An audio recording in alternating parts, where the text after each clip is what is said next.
Assalamualaikum warahmatullahi wabarakatuh. Halo sahabat Mizan Story dimanapun kalian berada. Semoga sehat selalu dan semoga harimu menyenangkan.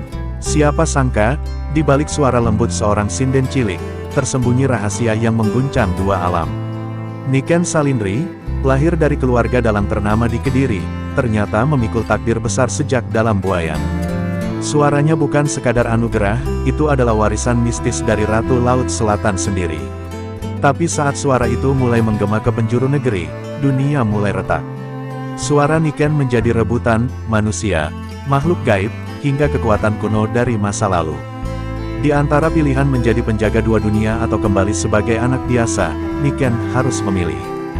Dan pilihannya, mengubah segalanya. Karena sejak malam itu, suara Niken tak pernah benar-benar hilang. Ia menjadi legenda, suara yang tidak pernah mati. Niken adalah putri dari Ki Degleng Gondosupono, dalang legendaris yang dihormati di Kediri. Ibunya, Nyai Wiwin Arumita, adalah sinden dengan suara langit. Niken tumbuh di lingkungan seni, tapi tak ada yang menyangka, sejak bayi, ia bisa mendendangkan tembang lirih saat tidur. Suara itu, menenangkan burung, menggoyangkan daun, bahkan membuat angin berhenti. Sebelum lanjut, mari kita bersama-sama bersolawat, semoga berkah dan rahmat senantiasa menyertai kita semua. Allahumma sholli ala Sayyidina Muhammad wa ala ali Sayyidina Muhammad. Semoga kita semua mendapatkan syafaatnya di hari kiamat nanti, amin. Jangan lupa untuk mendukung channel ini dengan menekan tombol subscribe, like, dan share agar kami bisa terus menyajikan kisah-kisah inspiratif lainnya. Dukungan kalian sangat berarti bagi kami. Beginilah kisahnya. Malam itu, langit Kediri seolah sedang menyembunyikan sesuatu. Awan hitam menggulung pelan, mengunci bulan purnama di balik tirainya. Angin berdesir membawa aroma kemenyan yang entah dari mana datangnya, dan di kejauhan terdengar gamelan samar-samar, padahal tidak ada satupun acara hajatan di kampung. Di dalam rumah joglo milik dalang kondang Ki Degleng Gondosupono, suara jeritan Nyai Wiwin Arumita menggema, bersaing dengan dentuman petir yang menyalak seperti marah. Malam itu, anak mereka lahir ke dunia, tapi suasananya tidak seperti kelahiran biasa. Bayinya perempuan, kulitnya seputih susu dengan tahi lalat kecil di atas alis kirinya. Tangisnya tak keluar langsung, seakan menolak lahir ke dunia ini. Namun saat seorang pembantu tua tak sengaja menyenandungkan tembang Jawa kuno, dan Dambula, bayi itu langsung menangis kencang, lalu tersenyum. Semua yang hadir terdiam, mereka saling pandang dengan ragu, terutama Ki Degleng, yang matanya mulai basah karena firasat yang belum bisa ia mengerti. Ki Degleng adalah dalang yang dihormati tak hanya karena kepiawaiannya membawakan wayang, tapi juga karena garis keturunannya yang disakralkan. Ia tahu, malam kelahiran putrinya bertepatan dengan satu suro, hari suci penuh energi spiritual. Tapi ia tak pernah menduga bahwa anaknya akan lahir dengan pertanda sebesar ini. Seekor burung hantu bertengger di atap rumah, memandang ke dalam seolah menjaga atau mungkin mengawasi. Ia tak bersuara, hanya diam seperti menunggu sesuatu. Setelah kelahiran itu, rumah Ki Degleng sering terasa ganjil. Gamelan yang digantung di pendopo kadang berbunyi sendiri di tengah malam. Bayi kecil Niken hanya bisa tidur kalau ada suara sindenan lembut. Anehnya, tidak ada satupun orang rumah yang mengaku menyinden. Nyai Wiwin mulai merasa cemas. Ia pernah terbangun dan melihat bayinya tertawa menatap ke sudut gelap ruangan, seakan sedang diajak bercakap oleh sesuatu yang tak kasat mata. Seminggu setelah kelahiran Niken, seorang kakek tua berpakaian serba putih datang ke rumah mereka tanpa undangan. Ia memperkenalkan diri sebagai Ki Bai Jiwo, penjaga ilmu leluhur dari Pegunungan Kelut. Tatapannya tajam dan penuh wibawa, seolah mampu menembus isi hati. Ia berkata pelan pada Ki Degleng, anakmu lahir bukan sembarangan, dalang. Ia pembuka gerbang. Tapi apakah gerbang itu untuk terang, atau kegelapan, hanya waktu yang tahu. Kata-kata itu terus terngiang di kepala Ki Degleng. Ia mulai menggali buku-buku tua warisan leluhurnya. Di salah satu naskah usang beraksara Jawa kuno, ia menemukan ramalan tentang Sinden Kawah Candrakirana, seorang perempuan bersuara emas yang akan menjadi penghubung antara dunia nyata dan dunia gaib. Ramalan itu ditulis dengan tinta merah, disegel dengan simbol kerajaan Laut Selatan. Tiba-tiba, ia merinding. Dan malam itu, di luar rumah joglo, angin berputar membawa bisikan lembut yang hanya terdengar oleh bayi Niken. Suara perempuan, dalam bahasa halus, menyanyikan tembang kuno tentang kerajaan air dan lautan luas. Bayi itu tersenyum sambil menatap ke arah jendela yang perlahan terbuka sendiri, dan dari kegelapan di baliknya, tampak sekelebat bayangan berselendang hijau. Sejak malam itu, setiap menjelang purnama, suara tembang misterius terdengar dari kamar kecil Niken. Suara itu halus, nyaris seperti bisikan, tapi begitu menyayat jiwa. Ki Degleng yang terbiasa mendengar tembang sinden dari ratusan penampilan pun mengakui, irama ini bukan buatan manusia. Ada kekuatan yang mengalir di balik nada-nadanya. Nyai Wiwin tak berani masuk ke kamar saat suara itu mengalun. Ia hanya berdiri di balik pintu, memeluk dirinya sendiri. Tubuhnya menggigil seperti ditiup angin dari dasar laut. Usia Niken baru 4 tahun ketika ia pertama kali menyanyi dalam keadaan tidur. Tubuhnya kecil, namun lidahnya fasih melantunkan tembang berbahasa Jawa kuno yang bahkan orang dewasa sulit mengerti. Suaranya bukan suara anak-anak. Dalam gelap, ia duduk di kasurnya sendiri, mata tetap terpejam, tangan terangkat seperti tengah memainkan gerakan tarian lemah gemulai. Seluruh rumah diam, bahkan jangkrik pun berhenti bersuara saat tembang itu mengalun. Ki Degleng mulai curiga bahwa yang mengajari anaknya bukan manusia. Ia mencoba menguji dengan memutar kaset sinden klasik, berharap menemukan kesamaan. Tapi tidak ada tembang yang cocok. Sampai suatu malam, saat ia membuka buku kuno warisan kakeknya, ia menemukan teks berjudul Tembang Kidul Segara. Saat ia membacanya pelan-pelan, darahnya seperti berhenti mengalir, lirik yang sama persis dilantunkan Niken dalam tidurnya malam-malam ini. Ia tak bisa lagi menganggap semuanya kebetulan. Niken tidak hanya sedang belajar sinden, ia sedang dihubungkan, atau mungkin dipilih. Keesokan harinya, ia membawa Niken ke pendopo agung untuk menemui gurunya, seorang empu sepuh bernama Mbak Prada. Begitu melihat Niken, Mbak Prada langsung menunduk dalam-dalam. Anak ini sudah bukan milik dunia semata, Ki Degleng. Suaranya dipinjam dari Laut Selatan. Jangan lawan, tapi jangan pula dilepas tanpa syarat. Nyai Wiwin, meski diliputi ketakutan, mulai merasakan sesuatu yang lain dari anaknya. Niken sering berbicara sendiri, seolah sedang berdiskusi. Ketika ditanya, ia menjawab polos, "Itu ibu berselendang hijau, Bu. Dia ajarin aku nyanyi, katanya suaraku istimewa." Wiwin ingin menyangkal, tapi matanya sendiri pernah menangkap kilatan hijau di cermin kamar Niken, seperti kain melambai di air. Ia memilih diam, karena dalam hati kecilnya, ia tahu anaknya sedang disentuh kekuatan yang tak bisa dijelaskan. Suatu sore, Niken duduk di bawah pohon sawo di halaman belakang. Ia menyanyi lagi, tapi kali ini, angin seolah menari mengelilinginya. Daun-daun berjatuhan mengikut irama lagu, dan seekor kupu-kupu hijau besar hinggap di dahinya. Ki Degleng, yang melihat dari jauh, menitikkan air mata. Ia tahu kini, bahwa darah leluhurnya sedang berbicara. Melalui anaknya, dan suara itu telah sampai ke dasar laut, menjangkau tahta Nyi Roro Kidul. Dan di dasar samudera, di istana megah berkilauan, sang ratu berselendang hijau duduk diam di singgasananya. Di sampingnya, sebuah cermin batu bergetar pelan, menampilkan wajah kecil Niken yang menyanyi dengan mata tertutup. Senyum tipis muncul di wajah sang ratu. Waktunya hampir tiba, bisiknya pada dirinya sendiri. Anak ini, akan membuka kembali jalur yang telah lama tertutup. Malam itu, hujan turun perlahan, membasahi atap rumah joglo keluarga Ki Degleng. Niken tertidur lebih awal dari biasanya, tubuh kecilnya dibalut selimut tipis beraroma melati. Tapi jauh di dalam tidurnya, sesuatu mulai bergerak. Ia tidak bermimpi seperti biasa. Kali ini, ia berjalan di atas pasir putih yang lembut, dengan ombak bergulung diam di kejauhan. Langit berwarna kehijauan, dan angin laut membawa harum yang aneh, seperti bunga dan garam yang dicampur mantra.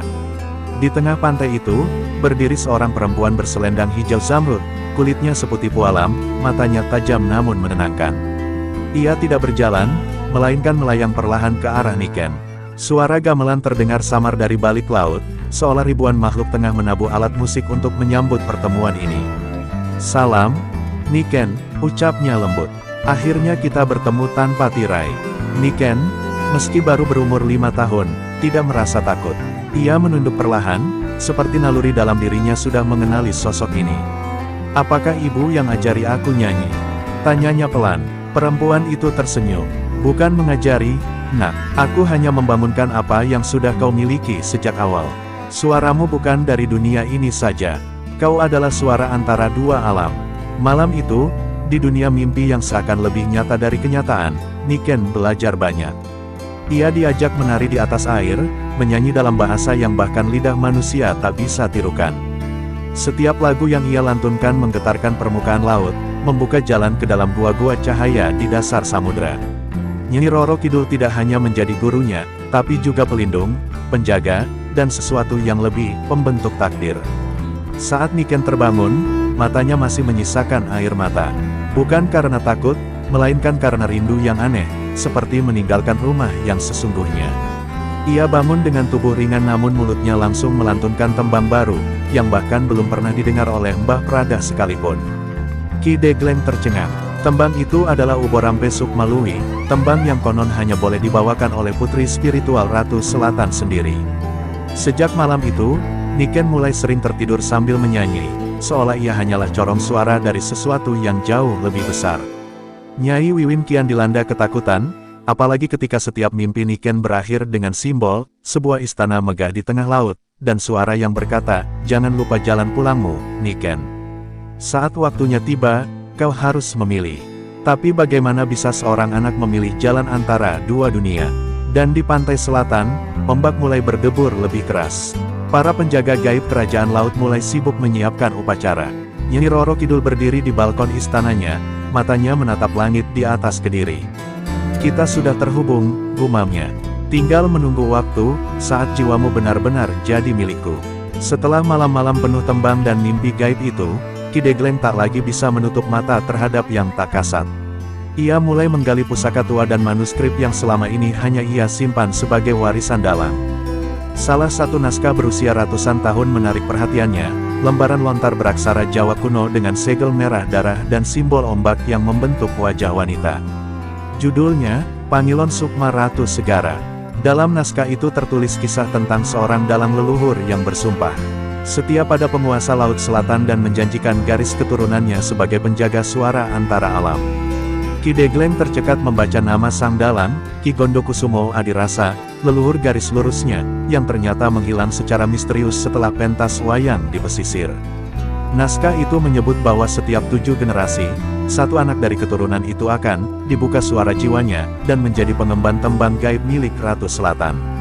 Ki Degleng menghitung, dan Niken adalah generasi ke-7. Dengan hati berat, Ki Degleng pergi menemui Mbah Prada di lereng Gunung Kelut. Di bawah langit mendung dan kabut tipis, ia menunjukkan naskah itu.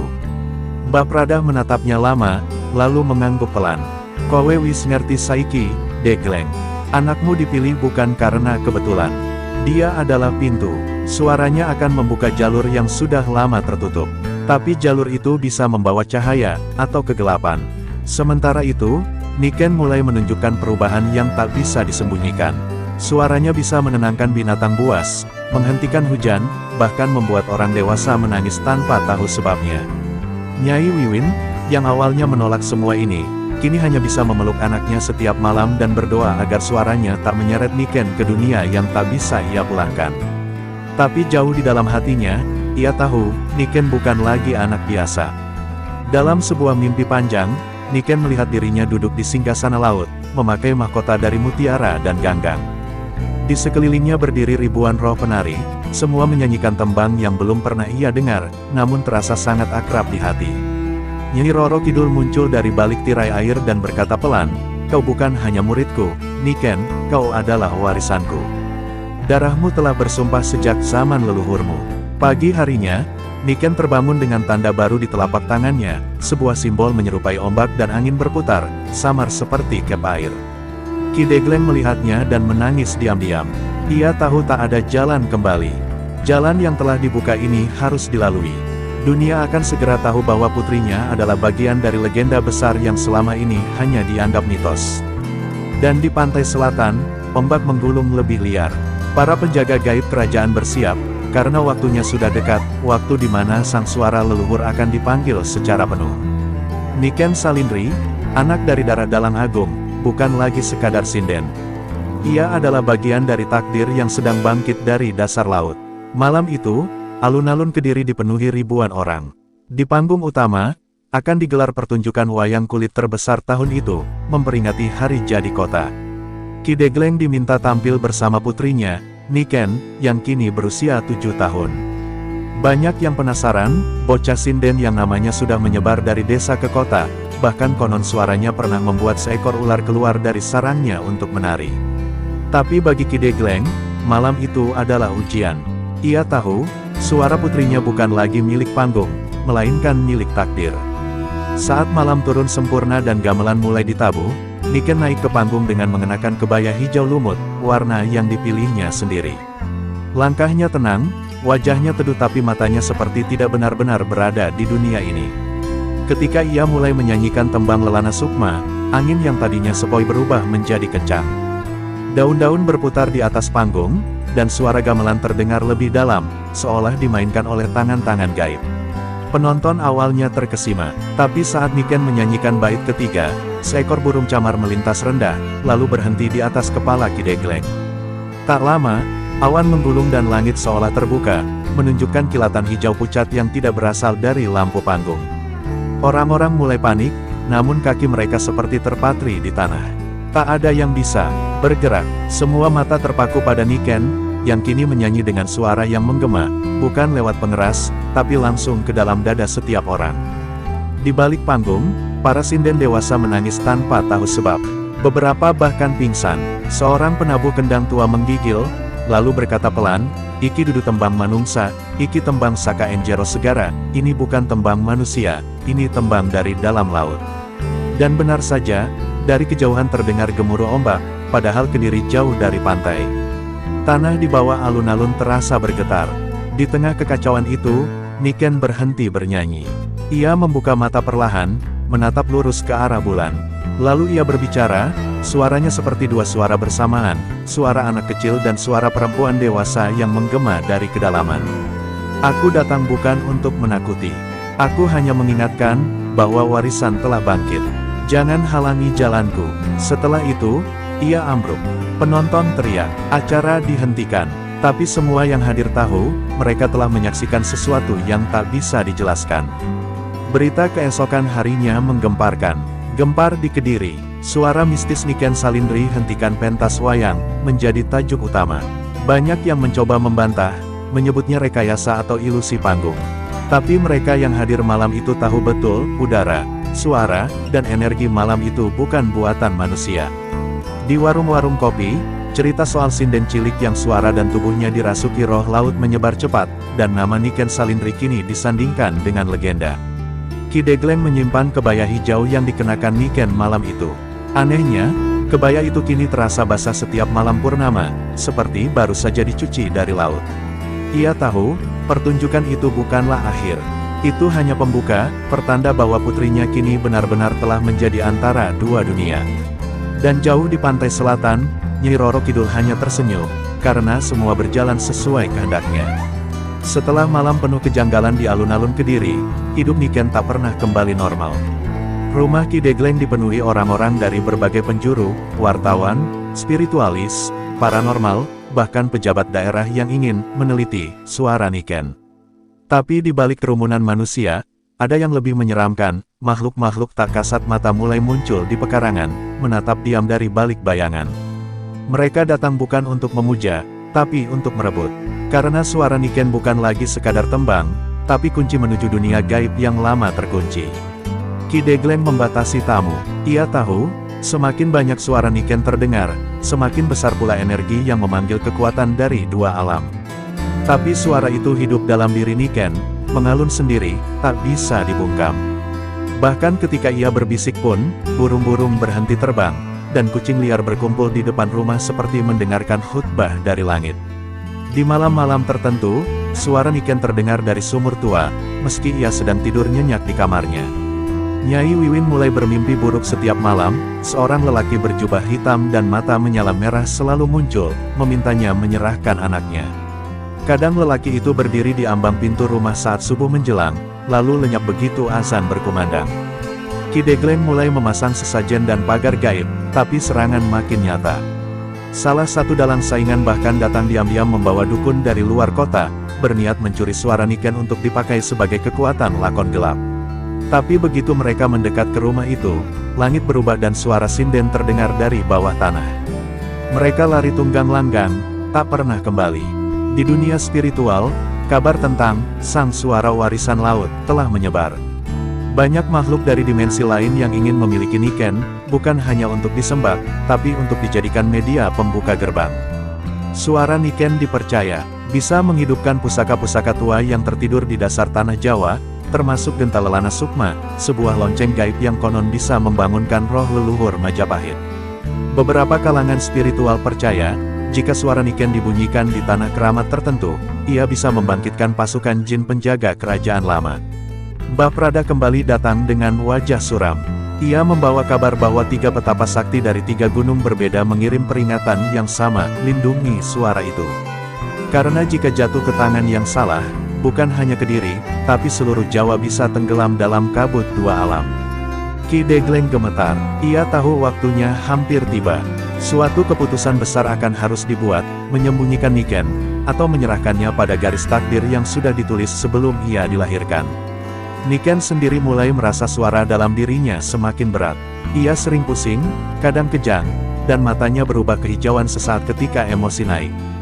Di dalam mimpinya, ia melihat istana laut penuh cahaya berubah gelap, dan Nyi Roro Kidul berdiri sendiri di antara reruntuhan, menangis. Mereka datang, Niken, suara sang ratu terdengar. Suaramu tak lagi aman, kau harus memilih jalurmu, sebelum mereka memaksamu. Dan malam itu, untuk pertama kalinya, Niken menghilang. Hanya suara tembangnya yang terdengar dari kejauhan, merambat melalui angin malam. Ki Degleng dan Nyai Wiwin berlari mencarinya, namun yang mereka temukan hanyalah selendang hijau tersangkut di dahan pohon sawo.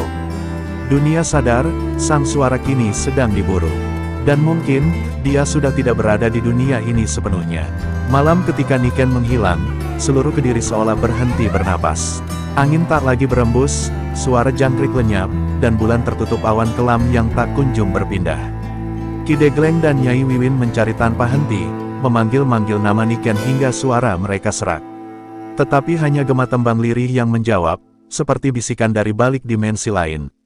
Warga ikut membantu, namun anehnya, setiap orang yang mencoba mendekati hutan kecil di belakang rumah mendadak pusing atau pingsan. Seolah ada batas tak terlihat yang hanya bisa ditembus oleh takdir. Di tengah keputusasaan, Ki Degleng memutuskan memanggil kembali Mbah Prada. Dalam ritual tengah malam yang hanya diterangi obor dan dupa, mereka membuka Watu Pambuka Sukma, batu purba yang konon bisa menunjukkan di mana jiwa seseorang berada. Dan dari batu itu, muncul bayangan, Niken berdiri di antara 2 gerbang besar, satu terbuat dari batu candi dan satu lagi dari air yang bergelombang terus-menerus. Di belakangnya, puluhan sosok berjubah hitam bersiap mengejarnya. Suaranya terdengar sayup, "Bapak, Ibu, aku tak bisa pulang. Aku dijaga, tapi juga dikejar." Sementara itu, Niken benar-benar berada di batas 2 alam. Tubuhnya ringan, seolah bukan daging dan tulang. Di sekelilingnya, waktu tak berjalan seperti biasa. Ratu Selatan berdiri di sampingnya, tak lagi anggun dan lembut, tetapi tampak murung dan lelah. "Gerbang ini terbuka karena nyanyianmu, Niken," ucapnya. Dan kini mereka, makhluk-makhluk dari zaman sebelum manusia, datang untuk menguasai suaramu. Mereka ingin menguasai dunia lewat frekuensi suci itu. Niken menunduk. Ia merasa suaranya bukan lagi miliknya sendiri. Ia mulai sadar, ia bukan manusia biasa. Di dunia nyata, Ki Degleng menerima tamu tak diundang, seorang lelaki tua berambut putih bernama Eyang Rono, keturunan penjaga pusaka kerajaan Kediri. Ia berkata dengan suara parau, "Jika anakmu melewati gerbang air itu, dia akan menjadi milik Ratu Selatan selamanya. Tapi jika ia melewati gerbang batu, suaranya akan hilang, dan dunia akan aman. Kau harus memilih, Ki Degleng. Tapi ingat, semua pilihan menuntut pengorbanan." Di antara 2 dunia itu, Niken juga diberi pilihan serupa. Nyai Roro Kidul tak memaksanya, tetapi berkata dengan mata berkaca, "Kau bisa tinggal di sini. Bersamaku, kau akan abadi, dan suaramu akan jadi tembang penjaga dunia. Tapi jika kau memilih kembali, suara itu akan menghilang.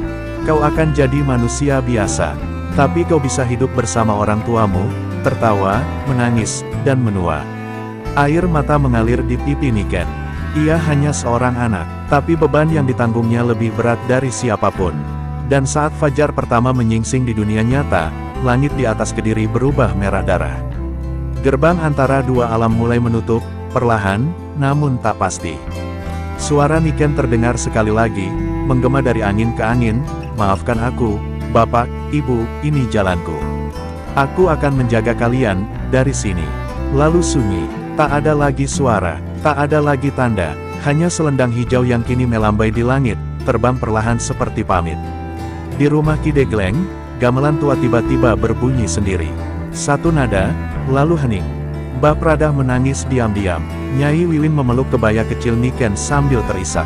Dan dunia pun mencatat hari itu sebagai hari di mana seorang anak kecil memilih menjaga dunia, dari balik gerbang tak kasat mata. Tahun demi tahun berlalu, namun bayangan tentang malam ketika suara Niken lenyap dari dunia tak pernah benar-benar sirna dari ingatan warga Kediri. Masyarakat masih membisikkan kisah itu saat bulan purnama tiba, tentang sinden cilik yang memilih tinggal di antara dua alam demi melindungi dunia dari kekacauan yang tak terlihat mata. Rumah Ki Degleng kini sunyi, namun masih berdiri kokoh, dijaga seperti situs keramat. Di pendopo kecilnya, gamelan tua dibiarkan tetap dalam posisi terakhir saat ia berbunyi sendiri, satu nada sakral yang menyentuh langit. Ki Degleng sendiri tak pernah lagi naik panggung. Ia lebih banyak menghabiskan waktu di sendang kecil di belakang rumah, menabur bunga dan duduk diam. Kadang ia menatap ke langit, seolah mendengar suara tembang yang hanya ia bisa dengar. Setiap purnama, selendang hijau yang pernah dipakai Niken akan terbang pelan dari pohon ke pohon, lalu diam di pangkuannya sebelum kembali hilang saat subuh. Tak satu pun bisa menjelaskan hal itu, dan tak seorang pun mencoba. Nyai Wiwin sering berkata pada para pesiara, "Anakku mungkin tak kembali, tapi suaranya tetap hidup di hati orang-orang yang percaya." Anehnya, banyak bayi yang lahir setelah kejadian itu memiliki ketertarikan luar biasa terhadap tembang Jawa. Beberapa di antaranya bahkan bisa menyanyi tembang kuno yang tak pernah diajarkan. Sebuah generasi baru terbentuk, mereka menyebut diri sebagai waraksa suara, pelindung suara leluhur. Dan semua berawal dari Niken. Di sisi lain, para dukun gelap yang dahulu mencoba merebut suara Niken satu persatu mengalami nasib mengerikan. Ada yang hilang, ada yang gila, dan ada pula yang meninggalkan dunia tanpa jejak. Dunia seakan dihukum karena pernah mencoba memaksakan kehendak atas sesuatu yang suci. Banyak yang sadar, suara bukan hanya bunyi, tapi titisan jiwa. Dan suara Niken adalah jiwa dari dua dunia, tak bisa dimiliki oleh siapapun. Suatu hari, seorang anak kecil dari desa terpencil datang ke rumah Ki Degleng. Usianya 5 tahun, matanya bulat seperti Niken, dan ia tanpa ragu duduk di depan gamelan tua. Lalu, tanpa aba-aba, ia menyanyikan tembang Lelana Sukma dengan intonasi yang persis seperti dulu. Ki Degleng terdiam, tubuhnya gemetar. Anak itu tersenyum dan berkata, "Niken titip salam, Mbah. Dia bahagia di sana, lautnya tenang, dan langitnya bersih." Setelah itu, anak itu pergi, menghilang di tikungan jalan, tak ditemukan siapapun. Kini, legenda Niken Salindri tak hanya tertulis dalam buku atau dongeng rakyat. Ia hidup di suara angin, dalam gelombang laut selatan, dan di hati mereka yang percaya pada kekuatan suara dan pengorbanan. Suara itu, mungkin tak terdengar di telinga, tapi menggema kuat di relung hati mereka yang peka. Dan malam-malam tertentu, jika kau berjalan melewati alun-alun Kediri saat bulan purnama menggantung tinggi, kadang terdengar tembang lirih mengalun, membawa damai dan sunyi dalam dada. Tak perlu bertanya dari mana asalnya, karena semua orang tahu, itu suara Niken. Suara yang tidak pernah mati. Cerita dalam video ini adalah karya fiktif dan tidak berdasarkan kisah nyata. Segala kesamaan nama tokoh, tempat, atau peristiwa hanyalah kebetulan belaka. Tujuan video ini murni hiburan, pelestarian budaya, dan eksplorasi kisah mistis Nusantara. Mohon tidak mengaitkan cerita dengan tokoh atau kejadian sebenarnya. Terima kasih sudah menonton video ini sampai akhir. Semoga kisah Niken Salindri bisa menginspirasi kita semua untuk lebih mencintai budaya dan seni tradisi Indonesia. Wassalamualaikum warahmatullahi wabarakatuh.